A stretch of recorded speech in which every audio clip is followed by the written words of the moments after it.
چلیے آئیے اب آگے بڑھتے ہیں اور محرم کے تعلق سے کچھ فضائل آپ کے سامنے رکھنے کی کوشش کروں گا. کم و بیش میں 7 اہم فضائل آپ کے سامنے آج رکھوں گا محرم کے. 7 جو ہے ایسے فضائل جو بڑے اہم اس مہینے کے تعلق سے وہ رکھنے کی بہرحال کوشش کروں گا. اس کے علاوہ عام فضائل تو آپ سمجھ جائے چونکہ حرمت والا مہینہ ہے, صدقات خیرات نوافل میں اضافہ وہ عام فضائل ہے, وہ میں اس میں انشاءاللہ کاؤنٹ نہیں کروں گا, وہ آپ سمجھ جائے اس میں ایڈ کر لیں 7 کے علاوہ جو کچھ آپ نیکی میں اضافہ کر سکتے ہیں انشاءاللہ. ٹھیک ہے, تو آئیے پہلی فضیلت ماہ محرم وہ یہ ہے کہ یہ حرمت والے مہینوں میں سے ہیں. اللہ رب العزت نے قرآن میں فرما رکھا سورہ توبہ سورہ نمبر 9 آیت نمبر 36 میں اللہ نے فرما رکھا ان عدت الشہور عند اللہ 12 شہرا فی کتاب اللہ. اللہ فرماتا اور کہتا ہے کہ اللہ کے نزدیک مہینوں کی تعداد, ٹھیک ہے, اللہ کے قریب مہینوں کی تعداد جو ہے وہ 12 ہے. کب سے؟ فی کتاب اللہ یوم خلق السماوات والارض, کہ اللہ کے قریب 12 ہے جب سے اللہ نے آسمان اور زمین کو پیدا کیا. تو منتھس کی کاؤنٹنگ کو بھی آپ چینج نہیں کر سکتے کیونکہ اللہ کی طرف سے اپوائنٹڈ 12 منتھس ہے, یاد رکھیے. ٹھیک ہے, تو اللہ نے کہا کہ جب سے آسمان اور زمین کو پیدا کیا منہا اربعۃ حرم, اور ان کے اندر 4 ایسے جو حرمت والے ہیں, محترم ہیں. جنگ اور جدال, معصیت اور گناہوں کے کام سے بچنا چاہیے, یوں تو ہمیشہ بچنا چاہیے, ان مہینوں میں خاص بچنا چاہیے اور نیکی میں اضافہ کرنا چاہیے. تو ان کے اندر 4 حرمت والے ہیں. پھر فرمایا ذالک الدین القیم, اور یہی سچا اور سیدھا جو ہے طریقہ اور دین ہے. پھر فرمایا فلا تظلموا فیہن انفسکم, تو اپنی نفسوں پہ تم لوگ ان مہینوں میں ظلم نہ کیا کرو.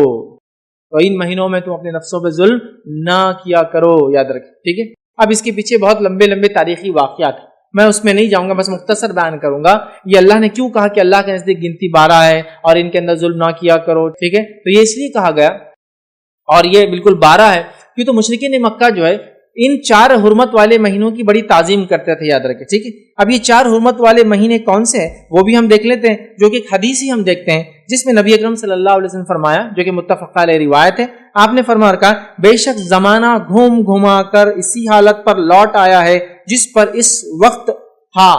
مطلب آپ سے کیا فرما رہے ہیں کہ بے شک زمانہ گھوم گھما کر اسی حالت پر لوٹ آیا ہے جس پر وہ اس وقت تھا جب اللہ تعالیٰ نے آسمان اور زمین کی تخلیق فرمائی.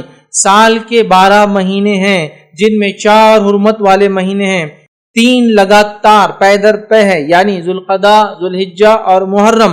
چوتھا مہینہ اس کے بعد آپ نے فرمایا مضر قبیلے کا ماہ رجب ہے جو جمادی الاخری اور شعبان کے درمیان آتا ہے. تو پتہ چلا 4 حرمت والے مہینے ذوالقعدہ, ذوالحجہ, محرم اور رجب. اب یہ اللہ کے رسول صلی اللہ علیہ وسلم کیوں کہہ رہے کہ زمانہ گھوم گھما کے اس کی اصلی حالت پہ آ گیا ہے, اور اللہ نے کیوں کہا کہ اپنی نفسوں پہ ظلم مت کرو اور یہی سیدھا دین ہے. اس کے پیچھے واقعہ یہ ہے کہ مشرکین مکہ چونکہ دور جہالت میں بھی ان 4 مہینوں کو حرمت والا مانتے تھے, ذوالقعدہ, ذوالحجہ, محرم اور رجب کو وہ دور جہالت میں بھی حرمت والا مانتے تھے, اور ان کا اصل کام لوٹنا تھا.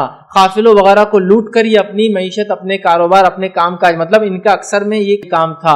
اب ہوتا یہ تھا کہ 3 حرمت والے مہینے پے در پے آ جاتے تھے, تو یہ لوگ کیا کرتے تھے معلوم آپ کو, یہ لوگ 1 یا 2 مہینوں کو کھسکا دیتے تھے.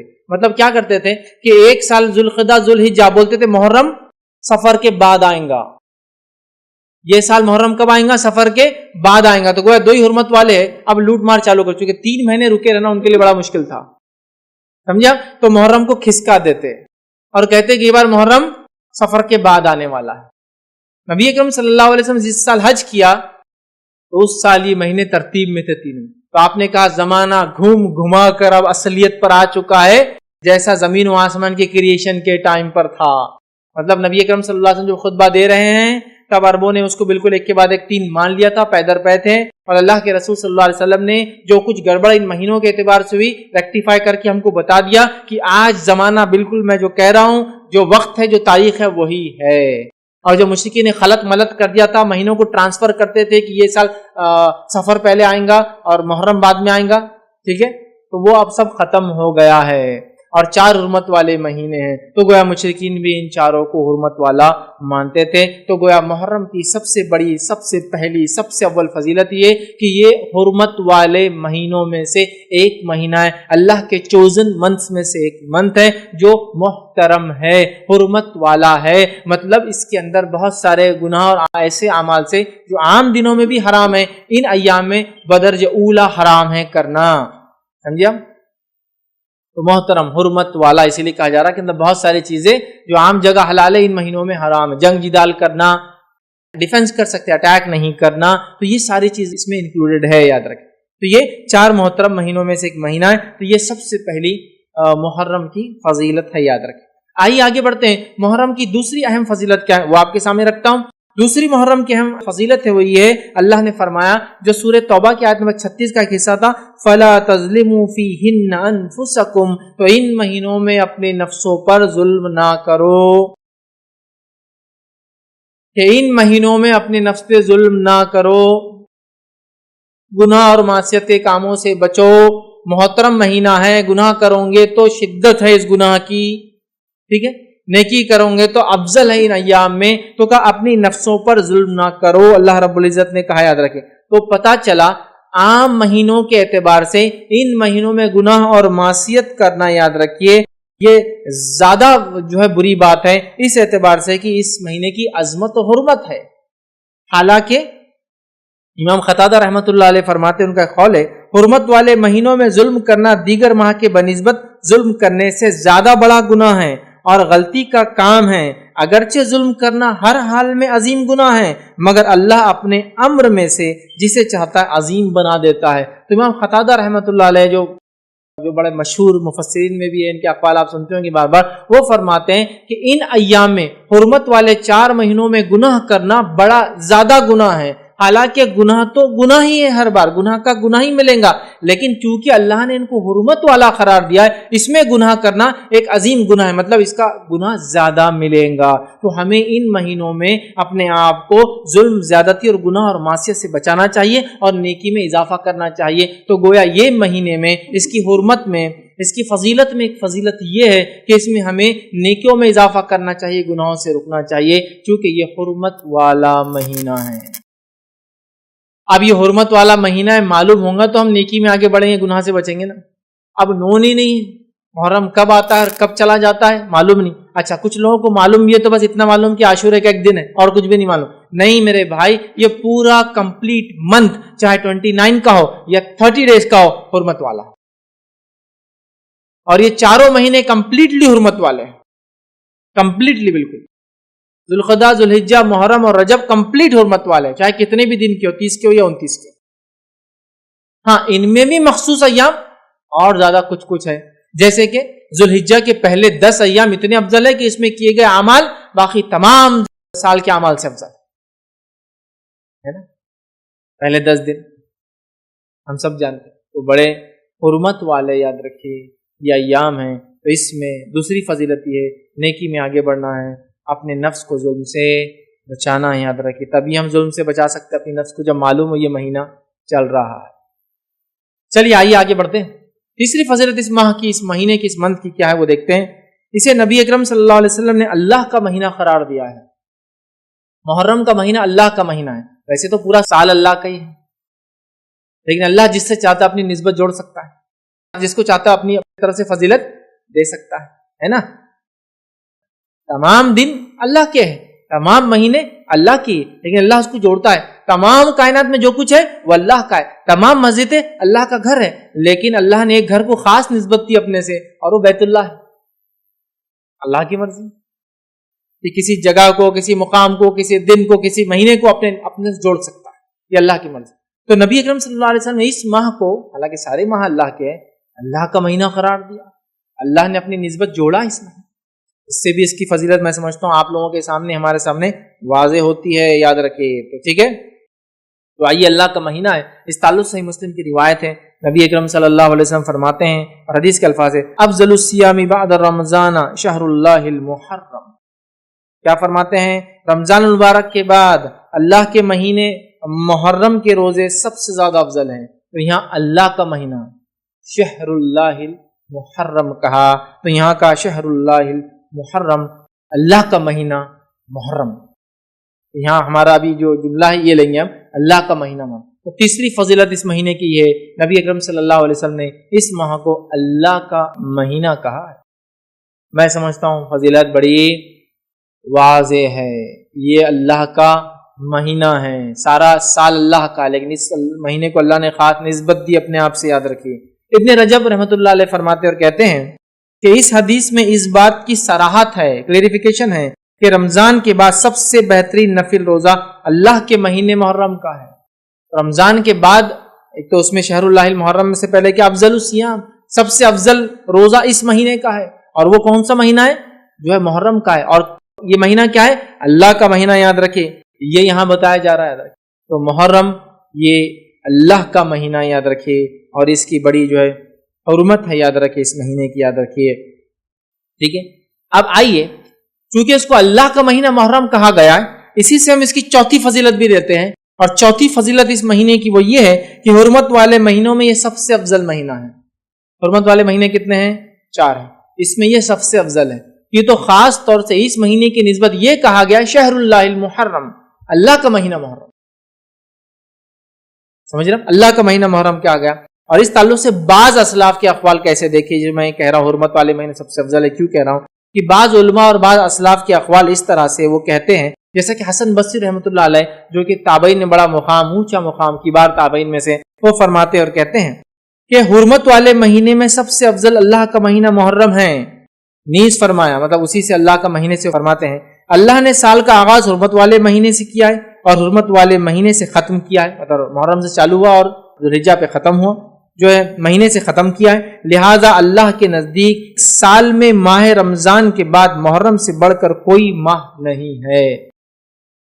تو اس سے وہ کہتے ہیں کہ یہ اللہ کا مہینہ ہے تو حرمت والے مہینوں میں سب سے افضل ہے، اور روزوں کے اعتبار سے رمضان کے بعد اس کے روزے کا مقام ہے. تو وہ رمضان کے بعد اسی کا مقام ہے فضیلت کے اعتبار سے، لیکن حرمت والے مہینوں میں یہ ٹاپ موسٹ کہلائیں گا چونکہ اس کی بڑی اہمیت. اسی طرح ایک اور چیز آتی ہے، وہ یہ ہے کہ محرم میں سب سے افضل، یاد رکھیے وہ کیا ہے. تو محرم میں بھی سب سے افضل جو سلف کے اقوال ہے کہ سلف 3 عشروں کو بڑی اہمیت دیتے. ہمارے جو اسلاف تھے، صحابہ، تابعین، تبع تابعین، وہ 3 عشروں کو، 3 دہائیوں کو، عشر مطلب 10 ڈیز جو ہوتے منتھ کی، ان کو اہمیت دیتے تھے. وہ کون کون سے ہیں؟ ٹھیک ہے، عشروں میں تعظیم کرتے تھے، اہمیت دیتے تھے. وہ کون سے؟ پہلا وہ کہتے ہیں کہ رمضان کا آخری عشرہ، اس کی بڑی اہمیت تھی سلف کے پاس. ذوالحجہ کا پہلا عشرہ، اس کی بڑی اہمیت تھی سلف کے پاس. اور محرم کا پہلا عشرہ، اس کی بڑی اہمیت تھی سلف کے پاس. یہ 10 ڈیز جو بڑے اہمیت کے حامل ہے. رمضان کا آخری 10 دن جس میں قدر آتی ہے، اور ذوالحجہ کی پہلے 10 دن جو سب سے افضل دن ہے، اس سے افضل کوئی دن نہیں ہے، اور محرم کے پہلے 10 دن. ٹھیک ہے، تو اس سے اس کی چوتھی فضیلت پتہ چلتی ہے، حرمت والے مہینوں میں یہ بڑا افضل ہے. آئیے اس کی 5ویں فضیلت کیا ہے، 5th اس کی فضیلت کیا ہے، وہ کیا ہے؟ اس عظیم ماہ میں کثرت سے روزے رکھنا مستحب ہے، جو کہ صحیح مسلم کی وہ روایت ہے، افضل الصیام بعد رمضان شہر اللہ المحرم، کہ رمضان کے بعد اللہ کے قریب سب سے افضل روزے محرم ہیں، یا دوسرے الفاظ میں نفل روزوں میں سب سے افضل روزے محرم کے ہیں. اور آگے نبی اکرم صلی اللہ علیہ وسلم اسی حدیث میں وَأَفْضَلُ الصَّلَاةِ بَعْدَ الْفَرِيضَةِ صَلَاةُ اللَّيْلِ، اور سب سے افضل صلاۃ، سب سے افضل نماز فرض نمازوں کے بعد وہ رات کی نماز ہے. تو نفل میں سب سے افضل تہجد، اور نفل روزوں میں سب سے افضل محرم کے روزے ہیں. کیوں؟ تو افضل الصیام، سب سے افضل روزے بعد رمضان، رمضان کے بعد کون سے؟ اللہ کے مہینے محرم کے. ہمیں چاہیے اس مہینے محرم میں کیا کریں؟ کثرت سے روزے رکھیں، کثرت سے روزے رکھیں، گناہوں سے بچے، نیکیوں کے کام میں آگے بڑھے، ہے نا. ان کے اول 10 دن کے زیادہ سے زیادہ فائدے اٹھائے. یہ بڑی اہم بات ہے، یاد رکھیں، یہ بڑی اہم بات. اس کو بہت سوچ وچار کر کے ہمیں پلان آرڈر میں اس منتھ کو جینے کی کوشش کرنا چاہیے، یاد رکھیے. لیکن یہ تب ہوگا جب ہم کو اس کی اہمیت، اس کی فضیلت معلوم ہوں گی، یاد رکھیے. ٹھیک ہے، تو یہ جو ہے بہت عظیم ہے، اور سب سے افضل نفل روزہ اسی مہینے کا، یاد رکھیے، روزہ ہے. اور اس حدیث سے صراحت ہوتی ہے، ابن رجب کا میں نے وہ قول آپ کے سامنے رکھا رحمۃ اللہ علیہ کا، وہ فرماتے ہیں اس حدیث سے اس بات کی صراحت ہوتی ہے کہ رمضان کے بعد سب سے بہترین نفل روزہ اللہ کے مہینے محرم کا روزہ ہے، یاد رکھیے. اور یہ یاد رکھیے نفل روزوں میں سب سے افضل ہے، یاد رکھیے. اسی طرح جو ہے محرم میں روزہ رکھنا جو ہے اور کثرت سے روزہ رکھنا یہ بڑی اہم چیز ہے، یاد رکھیں۔ اس کا یہی معنی ہے کہ ایک انسان نفل روزہ رکھے اور محرم کا روزہ سب سے افضل ہے۔ اس کا معنی ہی ہوتا ہے کہ ہم زیادہ سے زیادہ اگر نفل روزے رکھنے کی کوشش کرتے ہیں تو کون سے مہینے میں رکھیں؟ محرم کے مہینے میں رکھنے کی کوشش کریں، یاد رکھیں، کیونکہ نبی اکرم صلی اللہ علیہ وسلم رمضان کے علاوہ بھی نبی اکرم صلی اللہ علیہ وسلم نے، یاد رکھی اس بات کو بھی آپ ذہن میں رکھیں کہ نبی اکرم صلی اللہ علیہ وسلم نے رمضان کے علاوہ کسی مہینے کے پورے روزے نہیں رکھے۔ مطلب یہ ہوا کہ محرم کے مہینے جس کو کہیں گے یہ پسندیدہ ہے کہ اس کو زیادہ سے زیادہ انسان رکھے، لیکن زیادہ سے زیادہ کا معنی یہ نہیں کہ پورے مہینے کی، لیکن کوئی رکھتا ہے تو کوئی گناہ نہیں کرتا، یاد رکھے، چونکہ اس کا معنی ہے کہ جس کو کہیں گے یہ پسندیدہ چیز ہے کہ ہم زیادہ سے زیادہ کوشش کریں، لیکن نبی اکرم صلی اللہ علیہ وسلم نے رمضان کے جیسا روزہ، مطلب پورے مہینے کا روزہ رمضان کے علاوہ کسی مہینے کا نہیں رکھا۔ اور متفق علیہ روایت ہے، اس کے الفاظ اس طرح سے ہے کہ رمضان کے علاوہ نبی اکرم صلی اللہ علیہ وسلم نے کبھی بھی جو ہے ایک ماہ کے مکمل روزے نہیں رکھا اور نہ ہی شعبان سے زیادہ کسی مہینے میں روزے رکھے۔ اسے پتہ چلا کہ محرم کا مہینہ یہ پسندیدہ ہے، کوشش کرنا چاہیے رکھے، لیکن پورے مہینے کا رکھنا نبی اکرم صلی اللہ علیہ وسلم ثابت نہیں ہے۔ آپ نے صرف رمضان کے پورے رکھے، اور سب سے زیادہ روزے جس مہینے کے آپ رکھتے تھے وہ کون سا تھا؟ شعبان تھا۔ اب ایک اشکال ہو سکتا ہے ذہن میں کہ جب محرم کا مہینہ سب سے افضل مہینہ ہے تو نبی اکرم صلی اللہ علیہ وسلم نے محرم میں سب سے زیادہ روزے کیوں نہیں رکھے؟ تو اس کے لیے علماء لکھتے ہیں ہو سکتا ہے محرم کی فضیلت نبی اکرم صلی اللہ علیہ وسلم کو بعد میں بتائی گئی ہو اور اس سے پہلے آپ شعبان کے روزے رکھتے رہے۔ ہو سکتا ہے محرم کی فضیلت تو پہلے بتائی گئی ہو، لیکن غزوات، سفر یا بیماری کی وجہ سے اللہ کے رسول نے اس کے روزے زیادہ نہ رکھے ہو، کچھ بھی ریزن ہو سکتا ہے، لیکن افضل تو سب سے کون سے؟ محرم کیا۔ لیکن نبی اکرم صلی اللہ علیہ وسلم نے کمپلیٹ منتھ کے روزے صرف رمضان کے رکھے، اور رمضان کے علاوہ شعبان سے زیادہ روزے آپ کسی مہینے میں نہیں رکھتے تھے، یاد رکھیں، ٹھیک ہے۔ لیکن افضل تو بہرحال اسی کے، تو اس سے پتہ چلتا ہے کہ یہ استحباب جس کو بولتے ہیں، مستحب ہے کہ ہم جو اس کے روزے زیادہ زیادہ رکھنے کی جو ہے بہرحال کوشش کریں، ٹھیک ہے۔ آئیے آگے بڑھتے ہیں۔ چھٹی فضیلت اس مہینے کی کیا ہے؟ 6 فضیلت ہم دیکھتے ہیں، چھٹی کیا ہے؟ وہ یہ کہ محرم میں عاشورہ ہے۔ محرم میں عاشورہ ہے۔ عاشورہ کیا ہے؟ محرم کی 10 تاریخ محرم میں عاشورہ ہے، اور عاشورہ کیا ہے؟ محرم کی 10 تاریخ ہے، یاد رکھیں۔ آئیے اس کے تعلق سے بھی کچھ باتیں ہم سیکھنے کی کوشش کرتے ہیں، ٹھیک ہے۔ جمہور کے نزدیک، سلف اور خلف کے نزدیک، یاد رکھیے محرم کی 10 تاریخ کو عاشورہ کہتے ہیں، اس میں کوئی اختلاف نہیں کہ عاشورہ کب آتا ہے۔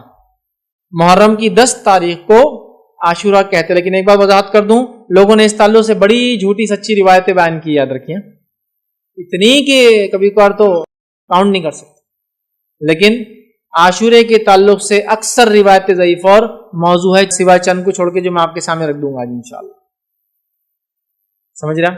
بہت سارے لوگ اس کی بہت ساری فضیلتیں بیان کرتے، یہ تک بیان کرتے کہ آسمان اسی دن بنا، زمین اسی دن بنا، آدم علیہ السلام اسی دن بنے، اسی دن زمین پہ بھیجے گئے، اسی دن توبہ قبول ہوئی، اسی دن یونس علیہ السلام مچھلی کے پیٹ میں گئے، اسی دن نکالے گئے۔ ایسی کوئی صحیح روایت نہیں ملتی ہے، چونکہ دیکھیے جب بات آتی ہے فرمان نبی کی، مطلب قرآن کے علاوہ اگر وحی کا کوئی ذریعہ ہے تو فرمان نبی ہے صلی اللہ علیہ وسلم۔ فرمان نبی میں اگر کوئی چیز نہ ہو تو میں اپنے دل سے راب بول کر اللہ کے سامنے پکڑ میں نہیں آنا چاہیں گے، ہے نا، بس تو نہیں ملتی۔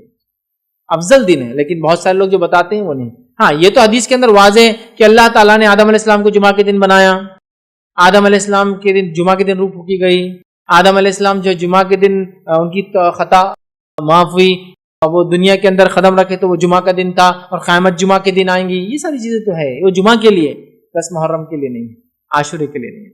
چلیے آگے بڑھتے ہیں۔ تو عاشورہ یاد رکھیے یہ بڑا اور مشہور اور معروف ہے، ہم سب عاشورے کے تعلق سے جانتے ہیں۔ عاشورہ 10 محرم کو ہوتا ہے، اور اس دن روزہ رکھنا یہ سنت ہے۔ عاشورے کی فضیلت اپنی جگہ ہے، اور اس دن روزہ رکھنا یہ کیا ہے؟ سنت ہے۔ صحیح مسلم کی روایت ہے، نبی اکرم صلی اللہ علیہ وسلم فرماتے اور کہتے ہیں کہ جو صحیح مسلم کی روایت ہے، مجھے اللہ تعالیٰ سے امید ہے کہ یوم عاشورے کا روزہ گزشتہ 1 سال کے صغیرہ گناہوں کا کفارہ بنے گا۔ مجھے امید ہے کہ عاشورے کا روزہ پچھلے 1 سال کے صغیرہ گناہوں کا کفارہ بنے گا۔ حالانکہ حدیث میں صغیرہ نہیں ہے، لیکن میں ترجمے رکھ رہا ہوں، کیوں؟ اس لیے کہ کبھی بھی کبیرہ گناہ بغیر توبہ کے معاف نہیں ہوتے، اور اگر بندوں کے ساتھ کیے گئے تو بندوں سے بھی معافی ضروری ہے. جہاں بھی حدیث میں الفاظ آتے ایک روزہ، جیسے کہ ذوالحجہ کا ایک روزہ پچھلے ایک سال اور آگے آنے والے ایک سال کے گناہوں کا کفارہ ہے، اسی طرح عاشورے کا روزہ یہ گزشتہ ایک سال کے، لیکن یہاں جتنی بھی ایسی باتیں آتی ہیں یہ سب صغیرہ ہے. جیسے حدیث میں الفاظ ہے ایک نماز سے دوسری نماز کے بیچ میں ہونے والے گناہ نماز کی وجہ سے معاف ہوتے ہیں، یہ صغیرہ ہے. جمعہ سے لے کر جمعہ مطلب ایک جمعہ سے لے کر انسان کنٹینیوس نمازیں پڑھتا ہے اگلے جمعہ تک، تو بیچ کے تمام گناہ معاف ہو جاتے ہیں، اس سے مراد صغیرہ ہے. کبیرہ گناہوں کے لیے توبہ واجب ہے، ضروری ہے، کمپلسری ہے. اس لیے یاد رکھیے، ذہن میں رکھیے جہاں بھی حدیثوں میں بات آتی ہے صغائر کے تعلق سے. ٹھیک ہے، تو مجھے امید ہے کہ یہ پچھلے ایک سال کے گناہوں کا کفارہ بنیں گے. نبی اکرم صلی اللہ علیہ وسلم حدیث میں فرمایا، صحیح مسلم کی روایت ہے. ٹھیک ہے، اسی طرح عاشورے کے روزے سے تمام چھوٹے گناہ معاف ہو جاتے ہیں، لیکن بڑے گناہ معاف نہیں ہوتے، اس کے لیے توبہ ضروری ہے. اب ایک سوال، کسی نے اگر چھوٹے گناہ کیا ہی نہ ہو پورے سال، نہ چھوٹے کیا ہو نہ بڑے کیا ہو، تو پھر کیا ہوگا عاشورے سے اس کو فائدہ؟ اس کے درجات علماء لکھتے بلند ہو جائیں گے. چھوٹے بھی گناہ نہیں کیا، بڑے بھی گناہ نہیں کیا، اس کے درجات بلند ہو جائیں گے. یاد. اسی طرح اگر کسی نے چھوٹے گناہ نہیں کیا ہو اور بڑے ہیں اس کے اکاؤنٹ میں، تو علماء لکھتے ہیں انشاءاللہ عزیز ان بڑے گناہوں کے شدت میں انشاءاللہ اللہ تخفیف کریں گا. مطلب اس کے تعلق سے علماء لکھتے ہیں کہ اگر کسی کے کبیرہ اور صغیرہ گناہ نہ ہو تو اللہ تعالیٰ اس کے درجات کو بلند کر دیں گا اور اس کی نیکیوں بڑھا دی جائیں گی، لکھ دی جائیں گی. اور اگر ایک یا متعدد کبیرہ گناہ ہوئے لیکن کوئی صغیرہ گناہ اس کے اکاؤنٹ میں نہ ہوا، تو ہمیں امید ہے کہ کبیرہ گناہوں میں سے کچھ تخفیف کر دی جائیں گی، شدت کم کر دی جائیں گی، ہلکا کر دیا جائے گا انشاءاللہ. ٹھیک، تو بہرحال تو کسی نے اگر صغیرہ کیا نہ ہو نیکی ملیں گی، درجات بلند ہوں گے، اور کبیرہ ہو صرف اکاؤنٹ میں، صغیرہ نہ ہو تو انشاءاللہ تخفیف کی امید کی جا سکتی ہے انشاءاللہ. ٹھیک، یہ چھٹی فضیلت. آئیے ساتویں فضیلت اور آخری فضیلت جو اس مہینے کی وہ کیا ہے وہ بھی رکھتا ہوں گے. یوم عاشورہ اللہ تعالیٰ کے عظیم دنوں میں سے ایک دن ہے. یوم عاشورہ اللہ تعالیٰ کے عظیم دنوں میں سے ایک دن، عظمت والا دن ہے، عظمت والا دن ہے. ٹھیک ٹھیک ہے، جیسے کہ اللہ تعالیٰ نے ارشاد فرمایا سورہ ابراہیم کی آیت نمبر 5 میں اللہ نے فرمایا وَذَكِّرْهُمْ بِأَيَّامِ اللَّهِ، اللہ نے فرمایا کہا اور انہیں اللہ کے احسانات یاد دلا دو، اور ان کو اللہ کے احسانات یاد دلا دو، اللہ کے احسانات یاد دلا دو. ٹھیک، اور ایسا کب ہوا؟ یہ احسان ہم کیسا یاد کر سکتے ہیں؟ یہ عظیم دنوں میں سے اللہ تعالیٰ نے اس دن موسیٰ علیہ السلام کی قوم کو موسیٰ علیہ السلام کی قوم کو فرعون سے نجات دی تھی. کیونکہ 10 جو محرم ہیں، جو یہودی اس دن روزہ رکھتے تھے، جن کی مخالفت میں اللہ کے رسول صلی اللہ علیہ وسلم نے روزہ رکھا، وہ کیوں رکھتے تھے؟ کیونکہ اس دن اللہ تعالیٰ نے بنی اسرائیل کو، ہم سے پہلے مسلمانوں کو، ہم سے پہلے انبیاء کو ماننے والوں میں سے ایک نبی کو، برگزیدہ اولو العزم نبی کو ماننے والے ایک قوم جو موسیٰ علیہ السلام کی قوم تھی، ان کو اللہ نے آزادی دی تھی. وہ ہم سے پہلے ایمان لانے والوں کو آزادی دی تھی، اور اس فرعون کو اور اس کے لشکر کو ہلاک کیا تھا. گویا ایول کو، برائی کو اللہ تعالیٰ نے ختم کیا تھا اس دن. تو لہٰذا اس اعتبار سے یہ ایک عظیم دن ہے اور اللہ کی جو ہے احسانات یاد دلاتا ہے یہ دن. یہود اس دن مدینہ کے اندر کیا کرتے تھے؟ اس دن روزہ رکھتے تھے اور عید مناتے تھے، اور ان کی عورتیں زیورات وغیرہ پہنتی تھی. تو وہ لوگ پہلے سے کرتے تھے، ان کی عورتیں زیورات وغیرہ پہنتی تیار ہوتی تھی اس دن. ٹھیک ہے، تو بہرحال ایک عظیم دن ہے. تو اس نعمت کے شکر میں موسیٰ علیہ السلام نے اس دن روزہ رکھا تھا، اور اسی نعمت کے شکر میں بنی اسرائیل اور نبی اکرم صلی اللہ علیہ وسلم کے زمانے کے یہود روزہ رکھتے تھے، یاد رکھیے.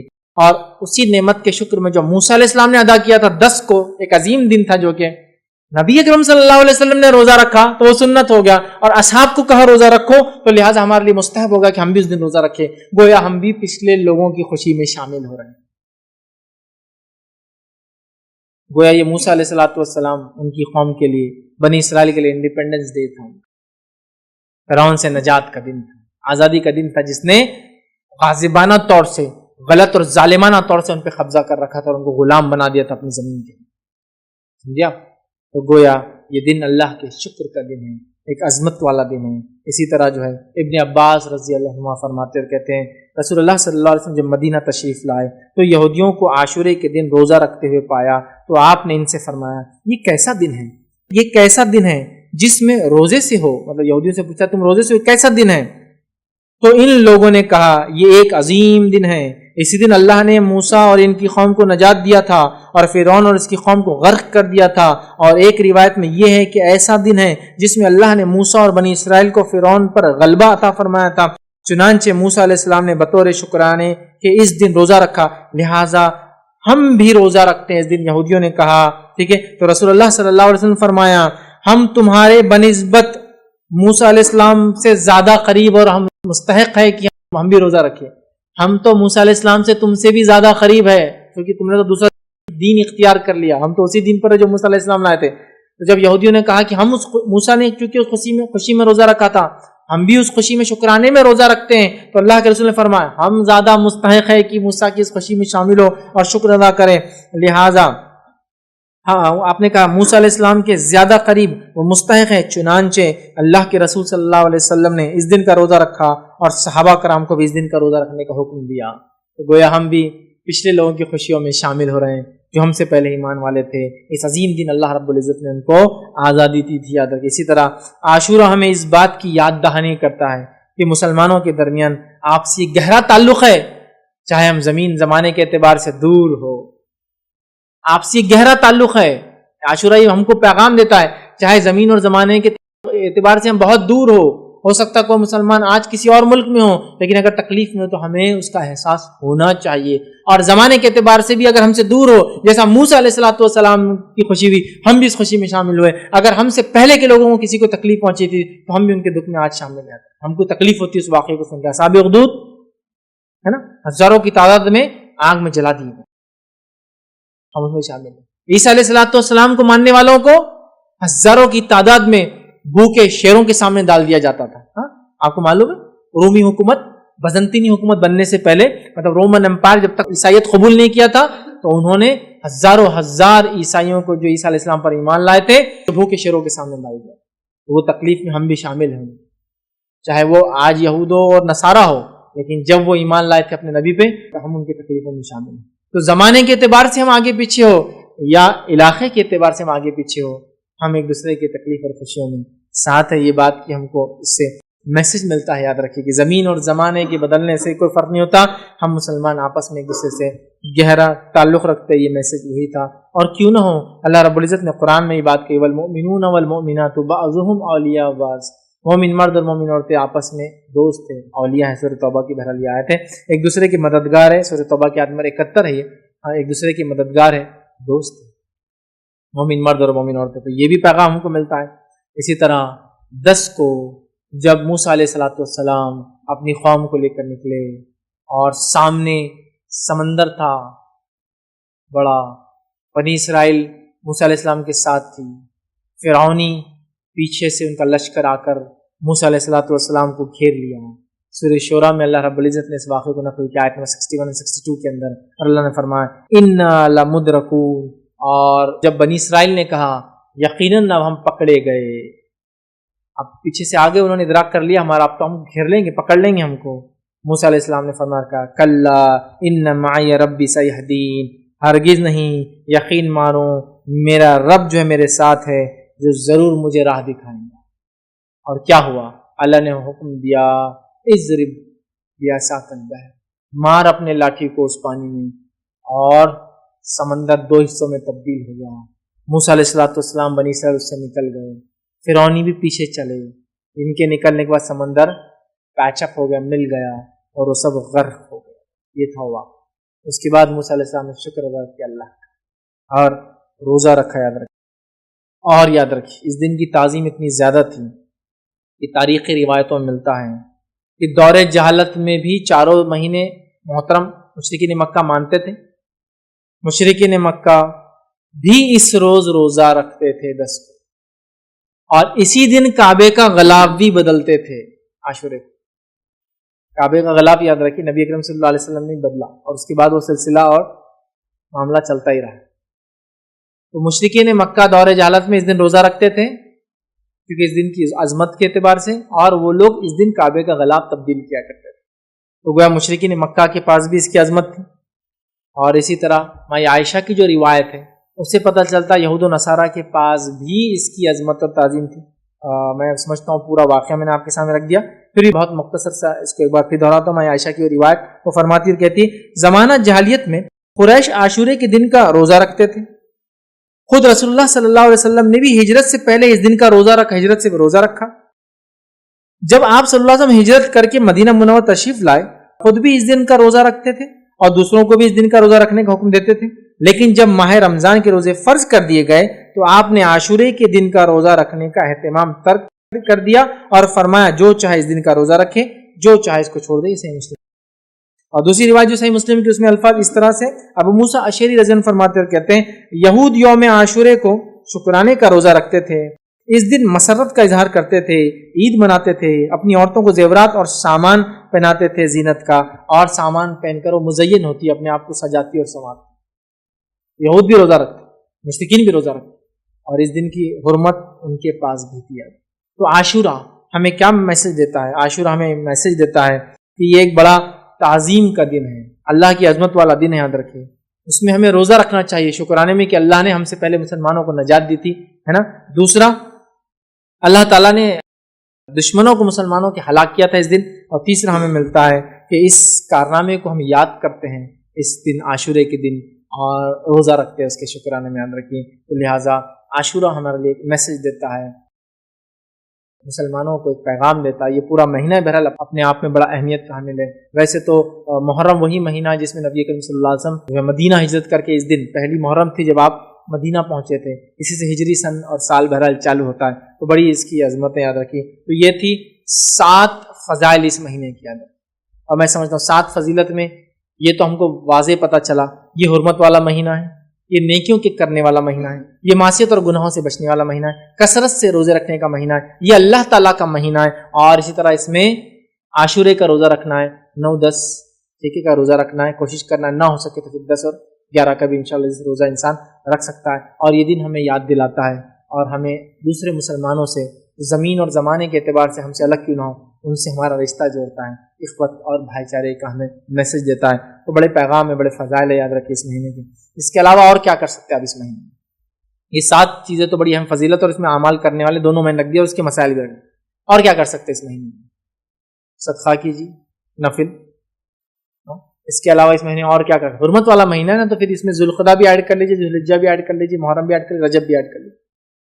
نمازوں کا اہتمام کیجیے, نفل زیادہ, گناہ اور معصیت سے تو روکنا ہے اپنے, اور جتنی زیادہ نیکیاں مطلب صدقات کیجیے, خیرات کیجیے, نفل نمازیں پڑھیے, اور جتنی زیادہ نیکیاں کر سکتے کریے. اور ان 4 مہینوں میں جو حرمت والے بالخصوص گناہوں سے اپنے نفس کو بچانے کی ہم کوشش کریں. تو یہ اعمال آپ اضافی اور 3 کر سکتے, سے کہوں گا نفل نمازوں میں اضافہ, نفل صدقے اور خیرات میں اضافہ, اور نیکیوں میں اضافہ آپ کیجیے. گناہوں سے بچنا تو ہے ہی اس مہینے کے اندر یاد. تو لہٰذا ان اعمال میں اب اضافہ کرنے سے انشاءاللہ عزیز ہم جو ہے ان 4 حرمت والے مہینوں کا صحیح فائدہ اٹھا سکیں گے. اور خاص طور سے محرم میں کیا کیا آپ اعمال کریں, میں نے آپ کے سامنے جو کرنا ہے تمام باتیں اس لیکچر کے ذریعے بہرحال رکھ دی. میں اپنی بات کو ہی ختم کروں گا. اللہ رب العزت سے دعا ہے کہ اللہ سبحانہ تعالیٰ ہم تمام کو ہر حرمت والے مہینے, ہر مقدس دن کا فائدہ اٹھانے کی بہرحال توفیق عطا فرمائیں.